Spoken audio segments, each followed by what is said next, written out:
the modern royal family has to evolve. It has to keep it changing to be relevant. So, in your latest issue of Majesty magazine, you say that Kate is a team player in public and private. So, We do. we were wondering, how do you think the Queen's view of Kate has changed over the years?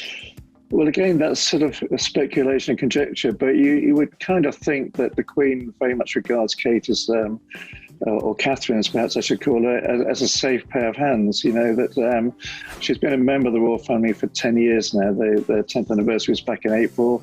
But she was very much on the scene for quite a few years prior to that because, as was well documented, Kate and William were living together for quite some time, which in itself was quite revolutionary. So, I think given that all that's gone on in the past few years within the royal family in terms of all the fallouts and the debacle with the Duke of York and then the death of the Duke of Edinburgh, that the Queen has great trust in Kate, and only a few years ago she gave her what's called the Royal Family Order. It's something that's only given to the female members of the royal family who have been around for quite some time and are deemed to be of great support to the Queen. So not every female member of the royal family's got it, but Kate now has. So I would say that the Queen has great trust in the future Prince and Princess of Wales, as William and Catherine will be one day. And, in the fullness of time, all being well, fingers crossed,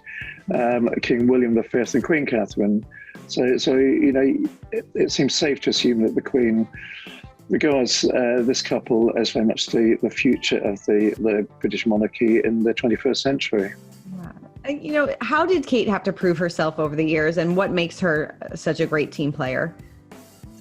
I think the fact that she took things very gradually. In the past, when Diana came on the scene, that she either threw herself or was thrown into royal duties immediately, and with a mixed success, that there was no real template and things went well. Sometimes they went very badly at times. So I think a lot of lessons were learned from them. And so Kate was very gradual. She appeared occasionally, but for the first few years was really William's wife rather than a working member of the royal family. So she was then selective in the duties that she took on and the charities that she became associated with. And we now see her performing to a very high standard with the charities that mean so much to her.